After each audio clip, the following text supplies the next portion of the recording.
In the world of sales, what can you learn from professional wrestlers? I'm Scott Sylvan Bell. I'm coming to you live from Sacramento, California on a perfect day to talk about sales and a perfect day to talk about you. Now, here's the thing. Growing up as a kid, loved watching professional wrestling, and there's a lot of elements that you could use to close more deals.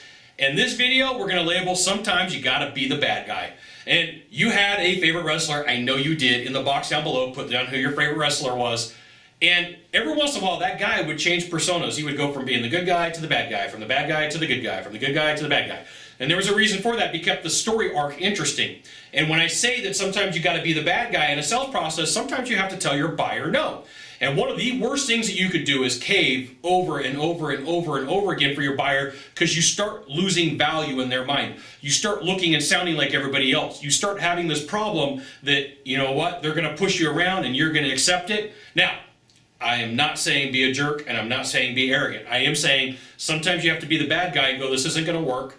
We can't make this happen. We're going to have to modify. We're going to have to change. We're going to have to do this. We're going to have to do that. But sometimes you got to be the bad guy. And a lot of times I see salespeople, especially when they're struggling or especially when they're new, that they will let buyers push them around and dictate what happens, and then they start getting their commissions taken away and chunked out and chunked out and chunked out, and then they got nothing left.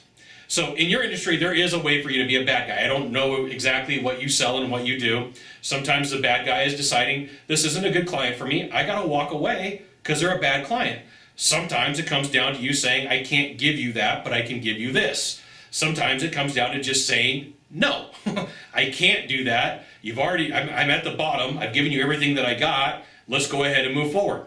Sometimes you got to be the bad guy in sales, and you got to be okay with it, right? Because it is who you are. You got one thing to do from here, just one thing. Find the subscribe button and click on it every time I send out a video. You'll get an update that says Scott Bell Consultant sent under a fantastic video. You should check it out, which you should. We'll see you soon. Thanks for dropping by. Aloha.